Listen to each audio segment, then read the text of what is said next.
Bienvenidos a un nuevo episodio de Pensamiento Persuasivo.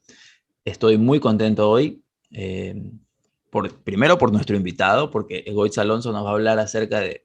A mí la verdad es que el copywriting es lo que más me gusta de los negocios online, no puedo mentir. Más que hable aquí de todo un poco, esto es lo que me encanta. Y pues nada, hoy ha causado muchísimo revuelo Egoitz sobre este episodio. Hay mucha gente suscribiéndose en pensamientopersuasivo.com, ya que para unirte en vivo a estos episodios, pues hay que estar suscrito. Y vamos a hablar de cosas muy interesantes. Ya Egoitz mismo nos contará un poco de qué va. Bienvenido, bienvenido Egoitz. Hola Javier y a todos los que estéis viendo y escuchando. Muy contento de estar aquí y nada, vamos a charlar un rato y a ver si salen cosas interesantes. Sí, seguro que sí. Oye, empecemos por una duda que siempre tengo, ¿no? ¿Cómo llegaste al mundo online o ya empezaste en el mundo online en tu vida? Porque casi todos hemos pasado, ¿no? De lo físico al online. Sí, pues mira, yo estudié ingeniería de telecomunicaciones y estuve casi 9 años trabajando en este sector. Al principio pues era técnico, hacía programación y bueno, proyectos y tal. Más adelante pues pasé a ser jefe de proyecto y demás. Además estuve en varias empresas diferentes, unas más grandes, unas más pequeñas y con diferente nivel de responsabilidad. Entonces, bueno, probé unas cuantas cosas en ese mundillo y la verdad que me gusta y es entretenido. Pero yo siempre he tenido como las ganas de hacer algo por mi cuenta y desde hace bastantes años ya me interesa el marketing digital y todo el mundo de Internet y tal. Tuve algún pequeño proyecto que fue más algún hobby que un proyecto, pero bueno, llegó un punto que decidí que tenía que intentar hacer algo por mi cuenta, que si no lo intentaba, pues en un futuro me iba a arrepentir de no haberlo hecho. Y investigando un poco y demás, pues vi que el copywriting tenía pues varios ingredientes que me interesaban, que por un lado pues es un trabajo que me gusta bastante, que se aprenden diferentes cosas, es un trabajo que lleva tiempo y esfuerzo y aprendizaje y práctica llegar a dominar más o menos bien. A mí me interesaba uno que tuviese una barrera de entrada, pues eso, de costoso de aprender, que no fuese algo así sencillo, porque eso significa que la competencia pues es menor, ¿no? Y yo estaba dispuesto a hacer el esfuerzo de aprenderlo bien y tal. Y además porque me gustaba pues el tema de escribir para vender, investigar qué es lo que quiere la gente y intentar ahí plasmarlo para sacar adelante los proyectos y pensar un poco la estrategia de un proyecto completo. Y bueno, pues me decidí por esta disciplina y ahí pues empecé a formarme. Ya al de pocos meses ya me empezaron a salir algún cliente y de ahí para arriba y hasta hoy. Esta es mi historia muy resumida. Tu historia, tu historia en breves pasos. Está Sí, sí, genial, sí, está sí. genial. ¿Cómo así? Bueno, ya me has dicho un poco que el copywriting por el tema de la dificultad de entrada, que tienes mucha razón, ¿no? Escribir, por escribir, pues cualquiera puede, pero de ahí a escribir y que eso funcione para vender ya es otro cantar. ¿Y tú antes de estar en el mundo online ya escribías, ya te gustaba? Pues aquí te podría decir que siempre fue mi sueño vivir de escribir, pero no, sería mentira, no es así. Sí. Eh, sí que, sí que me gusta escribir en el sentido de coger, o sea, por ejemplo, también en mi trabajo como ingeniero, pues el tema de comunicarme con los clientes por email, hacer informes y demás. Me gusta esto porque me gusta coger una idea, pues también en el mundo de ingeniería, por ejemplo, que son ideas o cosas complejas, intentar pues plasmarlas de la forma más concisa y sencilla posible. Todo eso sí que me gusta, no por el hecho en sí de escribir, sino por ese proceso de coger las ideas y, digamos, masticarlas hasta que quedan pues, plasmadas de forma sencilla. No he hecho grandes cosas, digamos, de escribir, sí que pues en mis pruebas de proyectos propios pues tuve algún pequeño blog y tal, pero no, tampoco he hecho gran cosa. Y de hecho el copywriting tampoco es que consista, o sea, en la práctica consiste en escribir, pero en sí, bueno, más que escribir es vender y el proceso es más investigar, sacar ideas y luego esas ideas montarlas como si fuesen piezas de un sistema mayor, más que ponerte a escribir como puede hacer un escritor creativo que escribe una novela, por ejemplo. No, Por no supuesto. tiene nada que ver, sí. Por supuesto. Esa aclaración es muy, muy válida para esto, ¿no? Porque a veces tú puedes pensar, bueno, para escribir tengo que ser creativo, pero si es para escribir, para vender, no hace falta mayor creatividad, ¿no? Es más un trabajo de investigar. Sí, En eso, sí. en eso va muy bien. Oye, y vamos a entrar un poco en materia, porque hay un tema acá que, que fue el que te propuse y a mí me llama mucho la atención y tú me decías, pues bueno, ahí yo creo que ahí es donde está el dinero, aparte del tema del email marketing, que ya es bastante importante. Luego están las famosas cartas de venta. Sí. ¿Qué es esto de las cartas de venta? Pues a ver, una carta de venta es un texto, digamos, que tiene el objetivo de que cuando el lector termine de leer ese texto, pues haga una acción. En concreto, pues comprar algo. Si es una acción distinta como pues suscribirse o registrarse o tal, pues sería una landing de captación, una página de captación, sería otra cosa, pero yo las cartas de venta las entiendo como que si funcionan, la persona al terminar de leer la carta se deja su dinero, digamos. Entonces, eh, de todo el copywriting me parece el trabajo de una estrategia completa, pues probablemente el trabajo más importante y también el punto de la estrategia que puede marcar una mayor diferencia. Porque claro, si tú tienes, por ejemplo, una secuencia de emails, ya sean 10 o 15 o 20, pues cada email, digamos que es una bala. Habrá gente que le guste un email, otra gente que le guste otro, habrá gente que unos ni los lea, otros sí, pero de ese email tú vas a llevar a la gente a la carta de ventas. Entonces, todo el mundo que te llega a comprar, sí o sí, va a pasar por ese punto. Y ese es el punto último en el que hay que convencer, bueno, puede que haya gente que esté convencida de antes y has hecho un buen trabajo de email marketing y demás, pero digamos que esa es tu última bala por la que todo el mundo va a pasar y donde tienes que hacerlo lo mejor posible para que la gente decida pues que lo que tú ofreces es de ayuda para ellos y decida comprarlo. Entonces, básicamente es eso, un texto donde la gente tiene que decidir comprar algo. Genial, genial. Ok, es el texto donde ya la gente deja el dinero, que en un negocio es lo que es a donde vamos, pues, ¿no? Es al lugar donde Sí. apuntamos. Ahora, ¿y qué debería tener? Tal vez no, primero, ¿qué es lo que normalmente ves que hace la gente mal en una carta de ventas? Bueno, pues hay Hay muchas mucho. cosas porque al final es algo complejo, pero quizás si tengo que decir algo, eh, un error que veo habitualmente, especialmente cuando pues en un negocio, pues digamos, el creador del negocio se monta los textos y la estrategia, pues porque no tiene al principio más recursos ni para contratar a nadie ni nada, y a lo mejor sabe algo de copywriting, pero no en profundidad. Un error habitual que yo veo es que no haya una verdadera coherencia entre las diferentes partes de la estrategia. Eh, cuando alguien llega a una carta de ventas, es importante para el contenido de esa carta de ventas saber qué cosas ha leído o qué cosas sabe el lector desde antes cuando llega a esa carta de ventas. Entonces eso es importante tenerlo en cuenta para ver pues cómo hablarle a esa persona en la carta, qué cosas decir, qué cosas no, qué cosas asumir que ya sabe, qué cosas asumir que probablemente no sepa. Entonces eso, el contexto, digamos, es muy importante.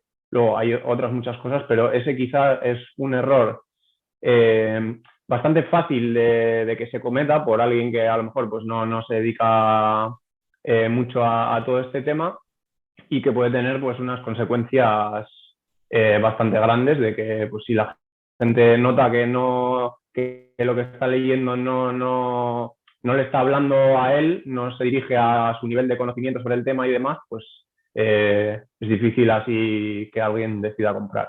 Entonces yo diría ese, aunque bueno, es un tema lo suficientemente complejo como para que haya muchas cosas diferentes que podrían ser un error. Pero bueno, ese, voy a Claro. decir ese, sí. Ese podrías decir que tiene que ver con este tema de los niveles de conciencia de Schwartz, ¿no? Podría ser una mirada, una forma en la que alguien podría mirar y decir, a ver, ¿qué tanto sabe mi cliente? Sí, sí, en parte tiene que ver con eso, porque lo del nivel de conciencia, los niveles de conciencia de Eugene Schwartz afecta a la estrategia completa, pero sí que es verdad que especialmente a la carta de ventas, porque tú puedes tener a una persona que llega a leer la carta de ventas habiéndose leído pues, la landing de captación completa, habiendo leído cosas tuyas en redes sociales y habiéndose leído los 12 emails de todo el embudo. O a lo mejor llega alguien que no lee nada, se apunta leyendo un par de cosas, le llega el primer email, lo lee por encima o solo lo medio lee y llega a la página. Ujú. Esa persona también, o sea, ese caso también puede pasar. Y Claro. si a ese caso que no ha leído nada, tú solo con el contenido de la carta de ventas haces un buen trabajo, pues puede llegar a comprar, a pesar de que es un lead bastante frío que no ha leído casi nada de antes. Sí, sí. Ok, ok. Eso me lleva un poco a pensar en esta discusión eterna que hay en videos, en hilos. Una carta de ventas tiene que ser corta, una carta de ventas tiene que ser larga. Hay cartas de ventas kilométricas. Sí. Yo he visto unas cartas Sí. de ventas que, tal vez porque no soy el cliente, ¿no? Que pereza, ¿cómo voy a leer esto? Tiene 4.000 palabras. Claro, pero pues, sí, puede tener 4.000 palabras y a lo mejor tú la ves y dices, yo no leería esto nunca jamás en la vida, pero si es un tema que te interesa, pues la Ujú. realidad es que sí, sí se leen. Total. Sobre esa pregunta, pues es que la respuesta es depende, no puede ser otra la respuesta. Una carta de ventas tiene que tener todo el contenido necesario o igual, mejor decir, conveniente para tú hacerle ver bien a esa persona lo que le puedes ofrecer y mostrar todas las cartas para que se pueda convencer de que tu solución es la que necesita para su problema. Es decir, no hay que reparar en hacerla más larga para incluir toda la información necesaria, pero al mismo tiempo, sabiendo todo lo que sí o sí quieres o tienes que incluir, pues una vez que tienes una, pues digamos, longitud, que igual no es una concreta, pero tienes una longitud de la página o de la carta de ventas que incluye todo eso, pues dentro de eso lo mejor es hacerlo lo más conciso posible y no irse por las ramas. Entonces, no hay una respuesta. Normalmente lo que sí podríamos decir es que si es, por ejemplo, un producto barato que se vende al consumidor y que igual es una compra más por impulso, pues puede ser una carta de ventas muy corta o incluso puede haber casos donde ni siquiera hay carta de ventas. Hay para ciertos productos o tal, pues que desde los emails directamente le llevas al checkout y la gente lo compra, pues porque imagínate, yo qué sé, es un libro, imagínate, un libro de 20 euros, Claro. pues $20. Pues ese igual no necesita ni carta de ventas, la gente compra el libro directamente. Si en cambio eso es un producto más caro o ya cosas más, pues servicios personalizados para empresas que cuestan pues miles de dólares o lo que sea, pues ahí sí que no hay que reparar en explicar bien todo lo que le vas a ofrecer con ese servicio, lo que incluye el servicio, lo que no incluye, y ahí sí que puede haber cartas de venta largas Ujú. que, aunque la gente diga que en Internet la gente no lee, yo te puedo asegurar que la gente en Internet sí lee si tú le das lo que quiere leer. Yo te lo aseguro. Claro, claro que sí. Sí, sí, sí, totalmente, totalmente. Y esto, y tú me vas a poder corregir en esto, Goitz. Para mí, una carta de ventas es como si tú tengas un vendedor trabajando 24/7, rebatiendo objeciones, contando beneficios. O sea, es como tener una carta de ventas bien hecha, por supuesto. Es como tener un gran vendedor ahí parado en la puerta de tu negocio. Sí, sí, totalmente. Yo diría la estrategia completa, no solo la carta de ventas, al final es como pues, no sé si decir, un ejército de comerciales trabajando 24 horas al día, 365 días al año y que no se cogen bajas, ni hacen huelgas, ni tienen fines de semana. O sea, eso está Sí, sí. ahí funcionando todo el rato. Que el problema, bueno, el problema, la diferencia entre el copywriting y las ventas pues, telefónicas o en vivo es que tú no tienes el feedback en tiempo real del cliente. Ujú. Entonces, eso por un lado, digamos, eso tiene sus ventajas y sus inconvenientes. Una ventaja es que tú, pues, no tienes que lidiar con un cliente en tiempo real, porque para eso pues hacen falta ciertas habilidades y conocimientos que para escribir el copy pues no son tan necesarios, pero a la vez tú tienes que asegurarte de tratar todo lo que a cada cliente que puede leer ese copy se le puede pasar por la cabeza sin saber ni quién es ni nada. Entonces, pues tiene su parte buena y su parte mala. Sí. Ok, genial, genial. Oye, ya mismo te voy a preguntar sobre un poco estas partes, ¿no? Sobre qué debería tener una carta de ventas. Pero antes de eso quisiera que me cuentes si tienes algún caso donde se te haya hecho muy complicado escribir una carta. A lo mejor un tema muy raro o alguna cosa así, algo de lo que no sabías nada y te tocó escribir una carta de ventas o email o un copy, ¿no? De un tema que estaba muy alejado de ti. Pues normalmente trabajo bueno, sí, sí me ha pasado varias veces porque sí que trabajo en proyectos bastante distintos. A mí me gusta, bueno, hay muchos temas que me gustan, entonces nunca me he querido especializar en un sector dentro del copy. Pues yo que Ujú. sé, hay gente que hace copy financiero o lo que sea. Commerce Yo o sí. trabajo con diversos clientes. Ujú. Pero sí que hay algunos sectores que conozco bien o porque los conozco en sí o porque me gustan, como puede ser, por ejemplo, el tema finanzas, pues lo conozco bien, ingeniería también por mi previo trabajo, el tema marketing, pues porque he trabajado en varias agencias y tal, colaborando. Y, y luego he trabajado en otros pequeños proyectos de sectores con los que no suelo trabajar habitualmente. Y por decir uno que desde hace poco, es de hace unas semanas, pues trabajando en una carta de ventas para el sector de las ópticas, de las tiendas de ópticas, de gafas y todo esto, pues no sé si decir que se me hizo más costoso, pero es un tema que no había trabajado y encima tampoco se parece mucho a ningún otro que haya hecho antes, entonces pues se llevó más trabajo previo para poder hacerlo bien, Ya, ok. digamos. No había referencia por Sí, ahí de dónde agarrar. Sí, sí, sí, sí, sí. sí. Bueno, pionero por ahí un poco. Eso está bueno. Eso está bueno. Otra vez, ¿no? Te ponen en una posición donde es difícil que alguien más acceda también. Y eso siempre es bueno para el negocio. Sí, sí, sí, sí. Además, eso. Hay en algunos sectores donde por desgracia, en general, el copy que hay en las webs y tal, pues no, digamos que deja mucho que desear y eso, pues, es malo para los negocios y también para los consumidores, creo yo, pero es bueno para los copies porque hay mucho, mucho que hacer ahí. Entonces, Sí, pues, sí, sí. pues sí. Genial, genial, genial. Oye, ahora sí, veamos un par de cosas que nos puedas comentar. eh, que alguien podría hacer como para mejorar un poco estas cartas de ventas? ¿Qué ideas, qué cosas crees tú que nos pueden ayudar para mejorar un poco estas cartas de ventas? ¿O en qué deberíamos pensar a lo mejor a la hora de escribirlas? Mm, vale. Eh, a mí me gusta decir que en una carta de ventas, porque bueno, hay diferentes elementos que puede haber en una carta de ventas, pues tenemos el titular, la introducción, historia, la descripción del producto o servicio, balas, testimonios, llamada a la acción. O sea, hay unos cuantos elementos que en unas u otras aparecen, pero a mí lo que me gusta decir es que solo hay un elemento de todos esos que es obligatorio y que tiene que estar sí o sí en todas las cartas de venta. Y eso es la llamada a la acción.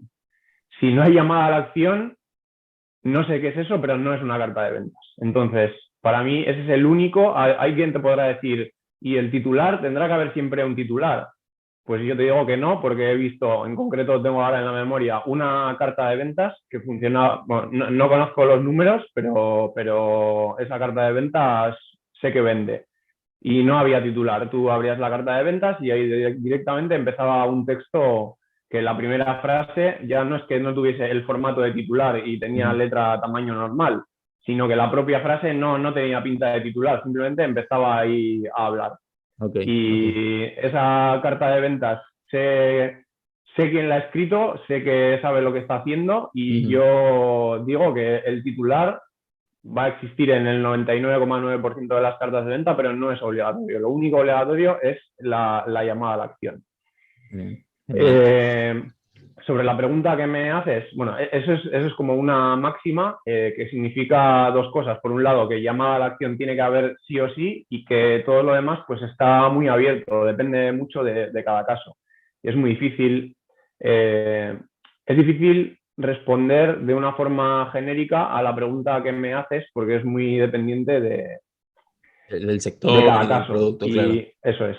Entonces, lo que diría es que hay que basarse en la investigación. Como siempre en el copy y en las ventas, Ujú. si tú conoces la razón, o mejor dicho, la emoción principal por la cual los clientes deciden comprar aquello que estás vendiendo, eh, conoces pues algunos puntos de dolor secundarios así también importantes y conoces pues las objeciones principales que tienen a la hora de comprarlo o no comprarlo, pues ahí tienes ya varias ideas con las que puedes trabajar para hacer una carta de ventas que funcione bien. Al final es eso, ver qué le pasa a las personas que lo van a leer y pues un poco basando en eso, pues tratarlo.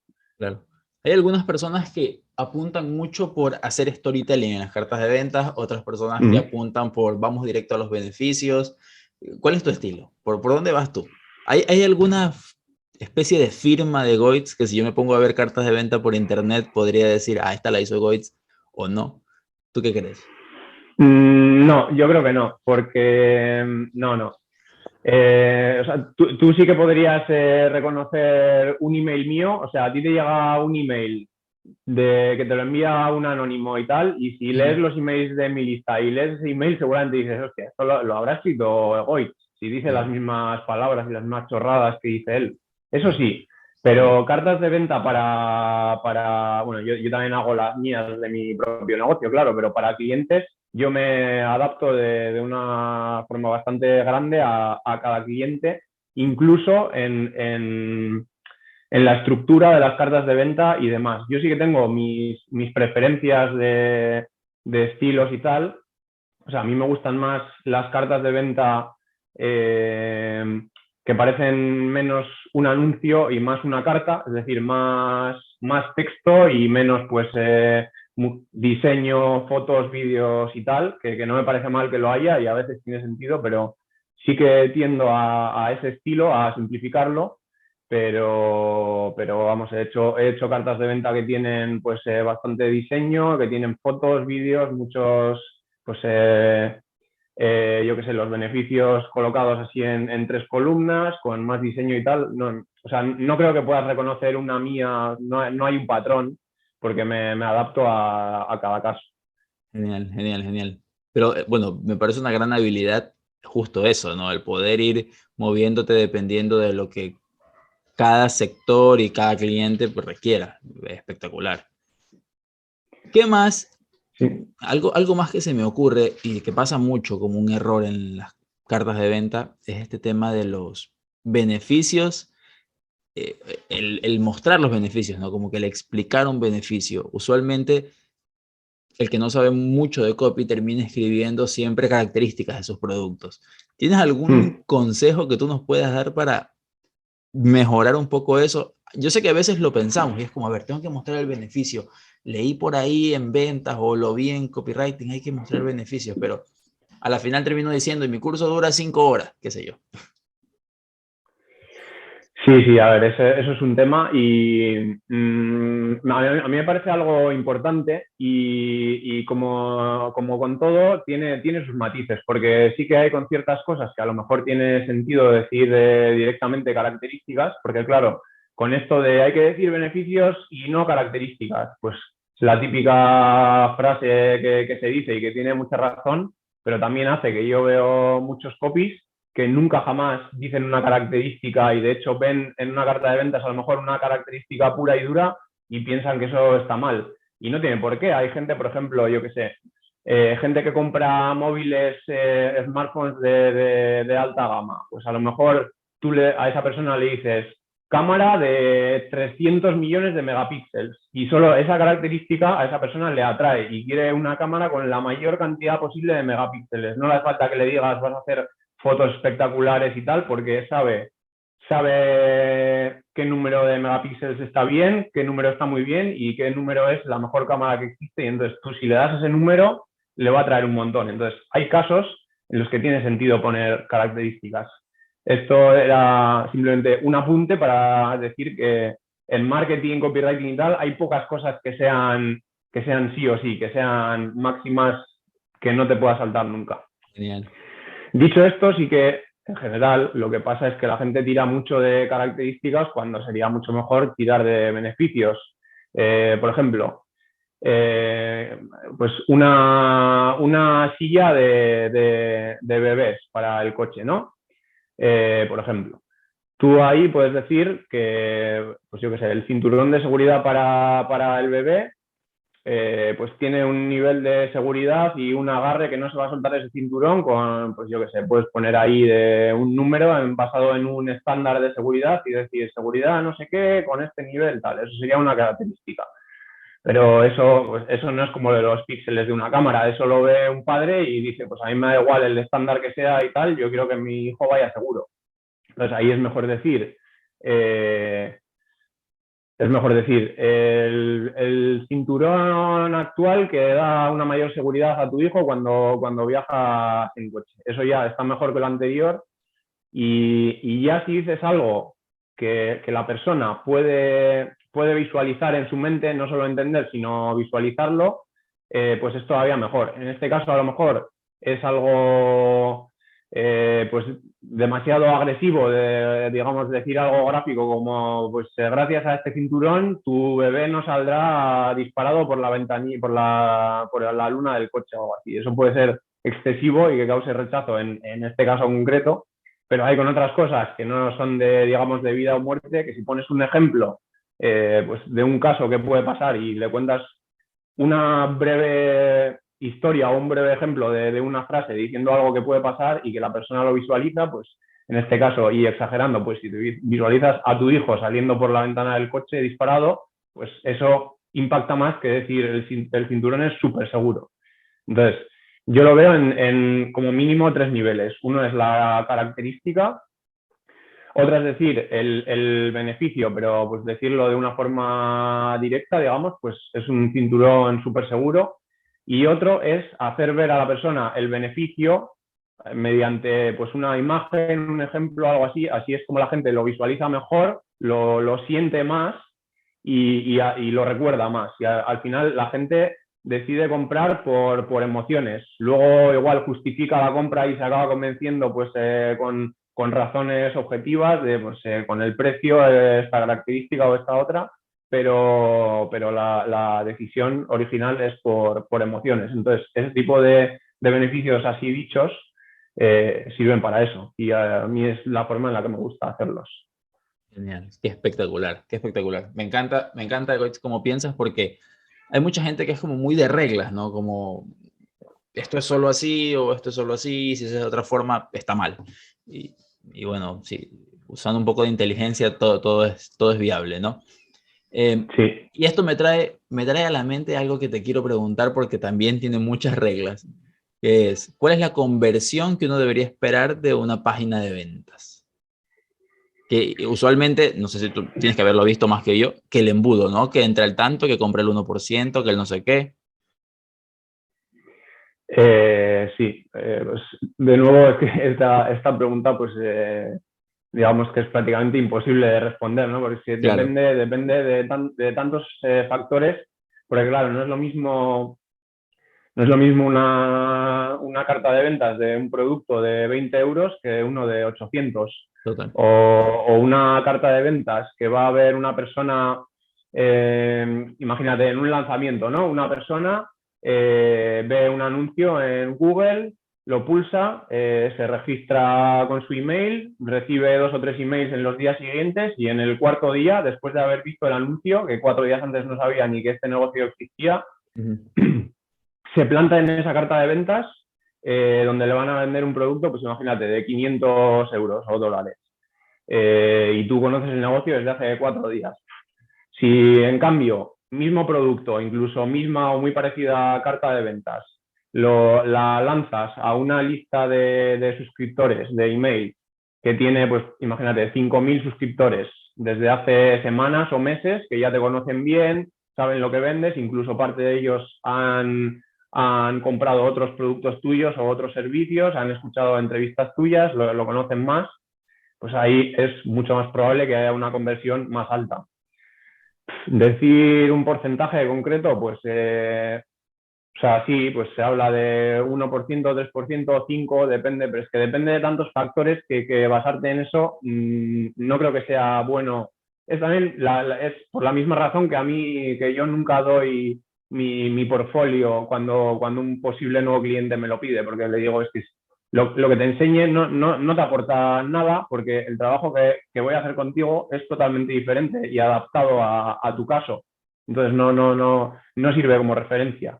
Lo que sirve como referencia es el feedback que te da el mercado de ese caso concreto. Si tú coges una carta de ventas, la publicas durante un mes y digamos que si el resto de factores son constantes, son los mismos, pues imagínate una carta de ventas con 100 visitas diarias de unos leads de una temperatura que ya sabemos cuál es, de la misma, ¿no? Que más o menos te conocen o lo que sea, y luego coges esa carta de ventas y la cambias por otra el siguiente mes y la mantienes durante un mes. Si entre esas dos una ha tenido un 2% de conversión y la otra un 5%, ahí ya puedes decir con bastante seguridad, por prueba y error y porque has controlado el resto de variables y tal, que la que tiene un 5 está funcionando bastante mejor que la otra. Ahí sí puedes sacar una conclusión bastante clara, pero cogiendo otros casos que no son el tuyo, incluso en el mismo mercado puede que pase un tiempo y que funcione bien, pero al un tiempo mal. Es lo suficientemente complejo como para no sacar conclusiones demasiado claras Mm. cogiendo otros ejemplos que no son el mismo. Sí te pueden servir como referencia u orientación, pero yo soy fan de la prueba y error. Tú haces un trabajo, lo publicas y que el mercado te devuelva información y ahí ya vas mejorando. Genial, espectacular, espectacular. Voy a aprovechar este momento para decir que la gente que está en vivo puede dejar sus preguntas en el chat, si tienen preguntas o tienen algún comentario para Egoitz. Que yo estoy disfrutando de esto, para mí esto es una masterclass que deberíamos estar cobrando. Es más, si ustedes escuchan esto con mucha atención y regresan, para los que escuchan en diferido, y regresan 5 minutos atrás, Egoitz acaba de soltar toda una estrategia de ventas para tu negocio. O sea, si tienes un negocio unipersonal, ya te soltó cómo ganar dinero permanentemente. Así que hay que escuchar con mucha atención lo que nos está contando hoy día. Vamos a dejar descansar un poquito las cartas de venta, Egoitz, porque tú tienes un Sí. hilo que hiciste y lo tengo aquí abierto en la otra pantalla. Un hilo espectacular. Simplemente es eso. Y para los que tenemos negocios es muy importante escribir cómo escribir buenos emails a puerta fría que consiguen clientes y ventas. Esto es una de las cosas que la gente más teme y que cuando las hacemos normalmente bastante mal. Así que cuéntanos un poquito sobre estos emails a puerta fría. ¿Por dónde deberíamos Vale. empezar? Bueno, para empezar, yo he enviado unos cuantos emails a puerta fría, pues a lo mejor entre 100 y 200, algo así, para mí, para mi negocio. Wow. Al principio no sabía muy bien lo que estaba haciendo, es así, cuando empecé a enviarlos, ahora pues ya no recuerdo bien, pero pues 2 años y pico, algo así. y luego fui mejorando, pero bueno, tampoco soy un experto en ese tema. Lo he utilizado bastante, he conseguido clientes, pero bueno, hay otra gente que se dedica mucho más a ello de forma incluso automatizada, profesionalizada y tal, pero bueno, yo lo hago más artesanal y me ha funcionado más o menos. Y bueno, lo más importante para un email a puerta fría, como con todo en el copy, es el trabajo previo. Para empezar, hay que buscar si. A mí me parecen especialmente útiles si tú vendes servicios. Si vas a vender un producto de no muy alto coste y tal, pues el esfuerzo que te lleva a preparar un buen email a puerta fría personalizado, pues puede no merecer la pena. Entonces, yo creo que merece la pena con servicios de alto valor y más especialmente para alguien que está empezando, porque al principio, pues eso, no tienes clientes, tienes tiempo que dedicar a la captación de clientes, entonces ahí sí que merece la pena quizás ese tiempo dedicado. Eh, lo primero es encontrar clientes con los que te puede interesar trabajar y cuando pues, te puedes hacer una lista buscando en Google, en LinkedIn, Instagram, lo que sea, en Twitter, en todas partes, buscando por palabras clave, puedes encontrar negocios que se dediquen a eso. Y lo primero que hay que mirar, yo creo que son dos cosas. Por un lado, hay que ver que ese negocio tiene dinero para pagarte y esto me refiero, pues si por ejemplo buscas webs por ejemplo, de finanzas, pues te puedes encontrar a veces blogs y tal de gente que se dedica a ello, pero que no invierte dinero en publicidad y demás, y otras empresas y tal que sí. Entonces, tu objetivo tiene que ser gente que ya se está gastando dinero pues en su web, en hacer publicidad, porque esa gente ya tiene un presupuesto de marketing y es mucho más probable que te pueda contratar. Y luego, por otro lado, pues tiene que haber algo que tú le puedas aportar a esa persona. Si tú, por ejemplo, te dedicas, ya que estamos hablando de Twitter, pues te dedicas a Twitter, ofreces servicios de crecer una cuenta de Twitter, hacer hilos y tal, para tener una repercusión grande ahí y conseguir negocio ahí.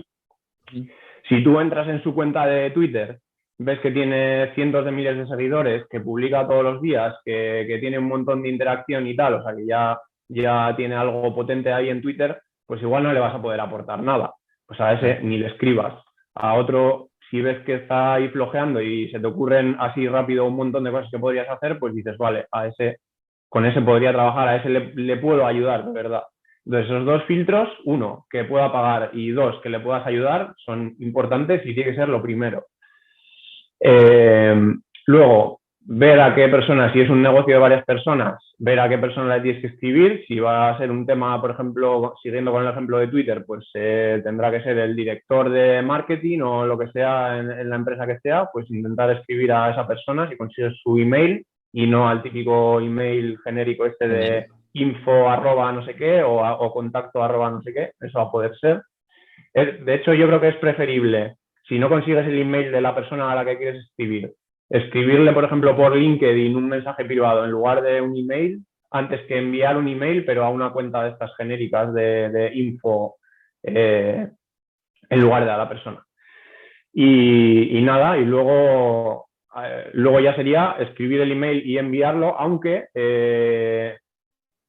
otro de los puntos que además creo que lo digo en ese hilo que mencionabas también, es que siempre es mejor un contacto templado Claro. que un contacto frío.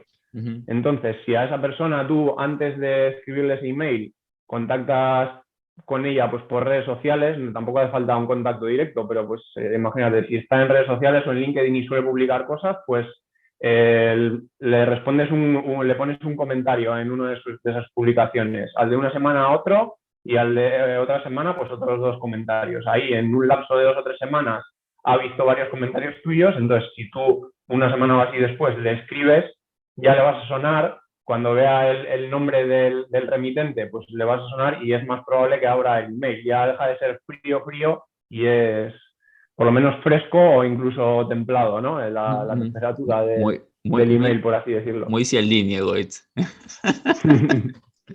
Muy bien, Sí, ¿ah? tal cual. Muy bien.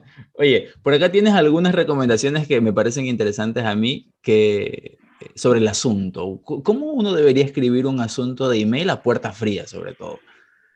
¿Qué debería poner allí? ¿El beneficio, el potencial ventaja?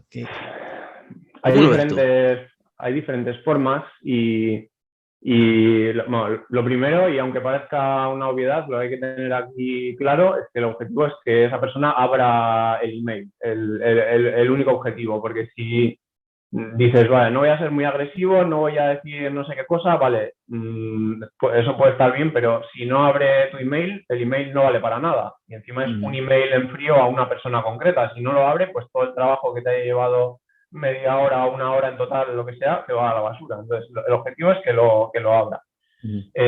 Tampoco hay que pasarse de la raya, porque si haces clickbait, pues aunque lo abras y luego lo que lee dentro no es lo que ponía en el asunto, pues no tiene sentido, lo va a borrar el email y no te va a hacer ni caso. Es decir, el objetivo es que lo abra, pero dentro de una coherencia. No, si le pones 3.000 euros gratis y luego dentro le hablas de, yo qué sé, de algo que no tiene nada que ver, pues no va a decir, pues lo borro, no lo hagas.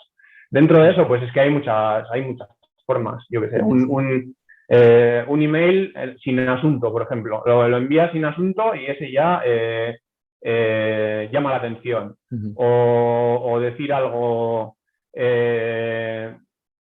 algo directo, o pues yo qué sé, tengo una pregunta o tengo una duda o necesito tu ayuda, por ejemplo, de ese tipo, pues depende de a quién se lo envíes, también puede funcionar, y si luego tiene sentido con lo que escribas dentro, a lo mejor le haces una pregunta relacionada con su negocio o lo que sea, pues también puede estar bien, aunque tiene que estar bien hilado luego con el contenido de dentro. Y luego, pues una forma, pues quizá la más sencilla es decir directamente de lo que le vas a hablar luego dentro, es decir, de lo que le vas a querer luego vender, ¿no? Pues si, por ejemplo, seguimos con el ejemplo de antes, el de Twitter, pues le puedes decir algo como, pues, de hecho creo que ponía en el hilo este algún ejemplo de ese tipo, pues cómo este negocio está consiguiendo 3 nuevos clientes a la semana gracias a Twitter o algo así. Ese puede ser muy tópico, muy publicitario, pero algo un poco más elaborado, pero en esa línea podría funcionar bien. Luego los números es curioso, pero suelen funcionar bien tanto en asuntos como en titulares y tal, pues yo qué sé, 3 ideas para no sé qué. Yo en su día utilicé esta técnica mucho, ¿no? Yo me miraba la web del negocio con el que quería trabajar para enviarle el email en frío y pensaba, pues por ejemplo, un par de ideas o 3 de mejora para su web.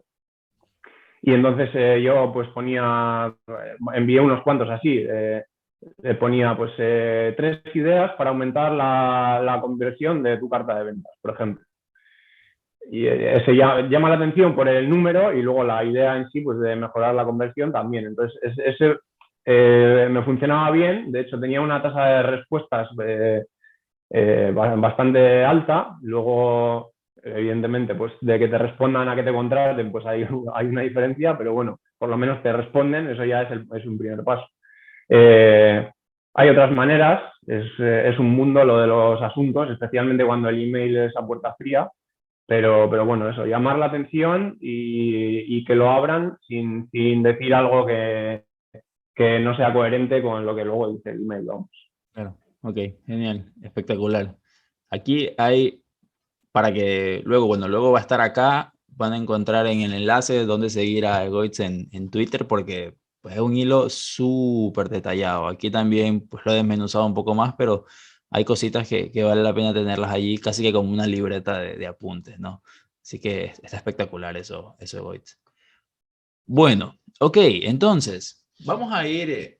Te cuento que tenemos un invitado por acá, Egoitz. Se ha unido Rodrigo, el Quijote. El Quijote Copywriter se ha unido. Bueno, vamos a verlo, Egoitz. Así que tenemos a otro de nuestros invitados del podcast por acá hoy día, así que eso está genial. Egoitz, volviendo al tema de las cartas de venta, y quiero como ampliarlo un poquito, porque me has hablado toda la sesión que no me lo puedo sacar de la cabeza, de la estrategia completa, ¿no?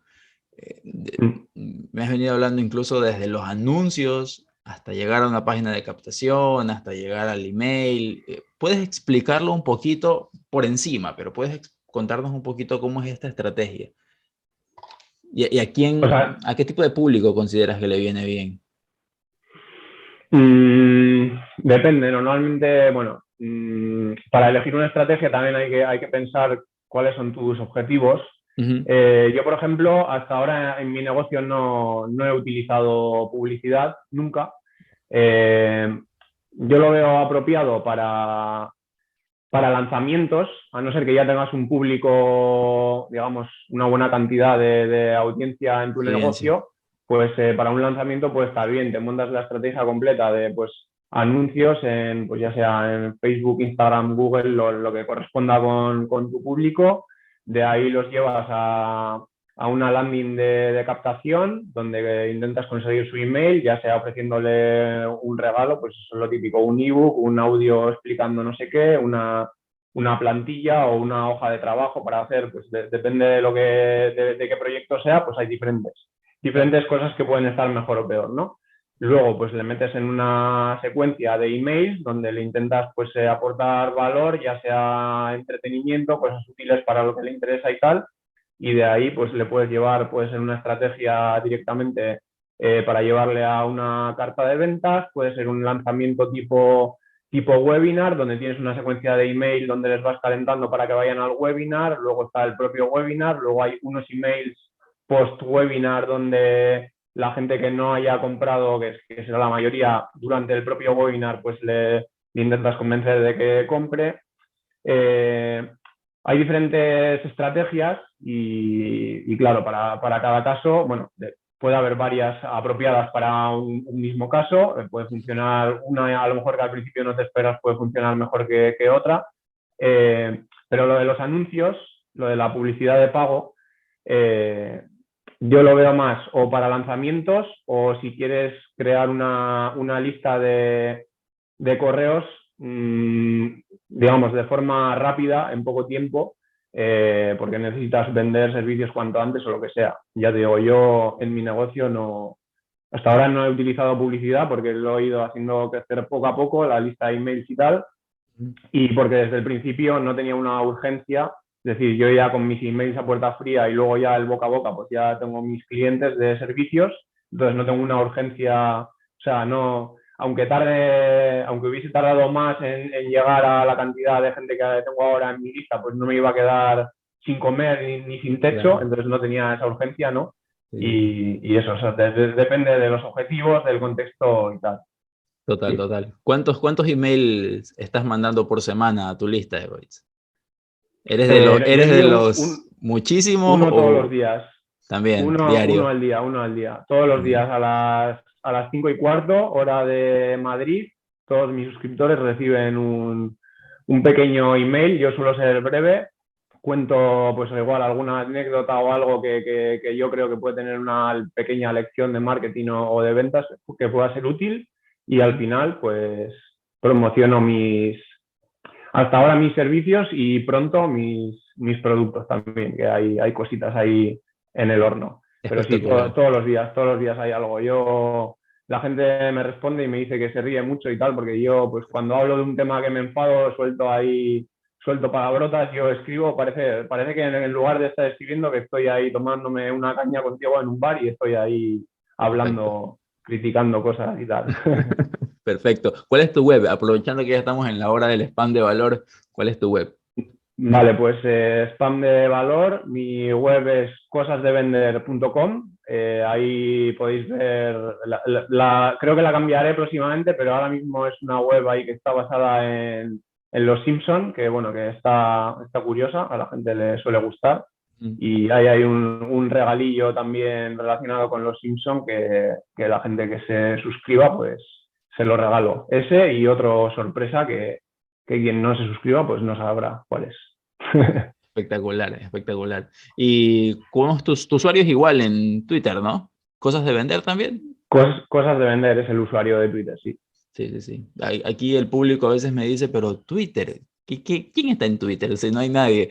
Bueno, estás siguiendo a la gente incorrecta, ¿no? Yo pensaba exactamente igual hace un par de años de Twitter. Creo que tú tampoco tienes Sí, sí. mucho por allí, Egoitz, ¿o sí? Yo empecé en noviembre, me creé la cuenta en octubre y el día 1 de noviembre, me acuerdo perfectamente, el 1 de noviembre empecé a publicar tweets. Los 2 primeros meses pues fueron un poco flojos, de hecho en enero, a principios de enero tenía pues esos 100 seguidores todavía y este año pues ha empezado a funcionar mejor el tema. Sí, sí, sí, sí. Ahora hemos creado una comunidad interesante por allí, donde la gente, Sí, pues, de verdad que hay muchísimo valor allí adentro de Twitter. Es un poco sí, sí, desviado. hay gente interesante, sí. Uno de ellos aquí, el amigo Quijote, que El está por amigo aquí, ¿no? Quijote, así es. Sí, sí, sí, ya. Para ver la entrevista de Goitz, para ver la entrevista de Quijote en el podcast de Pensamiento Persuasivo. Muy bien. Goitz, pues vamos terminando. Yo lo he Ujú. disfrutado mucho. No sé si acá nuestro público en vivo tenga preguntas o dudas, pero nada, la verdad es que para mí ha sido una lección de copywriting espectacular esta charla. No sé si tú tengas algo más que nos quieras contar. Puede ser sobre ti, puede ser algún consejo para alguien que está iniciando. Y hay una pregunta. A los copywriters me gusta hacerle una pregunta en particular. Mm. Si alguien quiere ser un copywriter, ¿por dónde empieza? Eh, qué buena pregunta, porque sí, cada uno tiene su historia Ujú. de cómo empezó. Bueno, hay mucha gente que empieza bueno, principalmente en España hay dos personas así haciendo lanzamientos gordos de sus cursos de copy y tal, que captan a la mayoría de gente novata. Y yo estuve en uno de ellos y ahí se aprenden cosas. Yo estoy agradecido y aprendí muchas cosas ahí. No estaría aquí si no fuera por ese curso, esa es la realidad. Pero luego te das cuenta eh, de que cuando estás haciendo ese curso piensas, vale, aquí voy a aprender todo, luego me voy a poner a trabajar y tal. Luego ves que hay muchas más cosas en las que profundizar y tal, y que hay otras personas que ofrecen formación, que no están por ahí haciendo publicidad y tal, pero que ofrecen formación que si quieres profundizar en cosas más concretas y, digamos, profesionalizar más tu trabajo y tal, pues se aprende mucho más con estas personas en profundidad que en esos cursos que son más genéricos. Yo creo que cada cosa tiene su objetivo y su sentido, pero lo que diría cualquiera que quiere empezar es que pues busque ahí en Twitter o lo que sea algunos copywriters que haya por ahí, que empiece a seguir sus listas, a seguir sus consejos, lea algún libro, mire un poco qué opciones de cursos hay y que sepa que es una carrera larga, que no es un sprint, que si quieres ser copywriter y dedicarte profesionalmente a ello, la curva de aprendizaje es larga, hay Sí. que aprender mucho. Yo a día de hoy sigo invirtiendo bastante dinero y bastante tiempo en formación. Hay que practicar mucho, investigar mucho, escribir, tener diferentes clientes, cagarla, hacer trabajos que hacen perder dinero, mejorarlos para recuperar. O sea, pues es una pelea, una maratón pues como muchas otras profesiones, ¿no? Y, y eso es lo que puedo decir. Mm, no diría una forma concreta en la que creo que alguien tenga que empezar. No lo Sí, sé, no me atrevo a recomendar algo concreto diciendo un curso concreto, por ejemplo. sí, sí, sí, Hay sí. cursos buenos, pero pues depende. Sí, yo creo que también va a depender de por dónde empiezas, ¿no? Estos que tú dices, estas dos personas que captan gran parte del público novato, eh, como muchos otros programas viene un poco la gran promesa de que vas a poder dedicarte a ello, pero es verdad, es una base, es una forma de iniciar. Y luego están libros y todo eso, que hay un montón. Yo todavía tengo pendiente todo Gary Halbert, así que pues ahí tengo un montón por trabajar. Egoitz, muchísimas gracias de nuevo por estar aquí, por pasar con nosotros, por compartir, por soltar tanto valor así gratis, así, así. De verdad que te agradezco muchísimo. Espero que hayas disfrutado también estar por acá. Y nada, nos vemos. Estoy seguro de que más adelante te vuelvo a invitar. Vale, nada, yo pues eso, agradecerte mucho la invitación. Yo he estado muy a gusto, me podría pegar aquí 7 horas hablando de estos temas porque tienen miga y además me encanta. Y nada, o sea, no tengo aquí delante la hora, pero se me ha pasado rapidísimo. No sé si son ya las 5. Es una pena que se pase tan rápido, pero bueno, gracias y lo he pasado muy bien y espero que repitamos en el futuro. Seguro que sí. Para la gente que está escuchándonos en diferido, recuerden que pueden unirse a estas sesiones en vivo registrándose en pensamientopersuasivo.com, y a los invitados repetidos los voy a invitar con cerveza la próxima vez. Ya cuando vengan por segunda vez ya hay confianza, entonces es mejor que se vengan con una cerveza, un vinito, alguna Eso cosa es, así. eso es. Sí, sí, sí. Muchas gracias por estar aquí y nos vemos en un próximo episodio.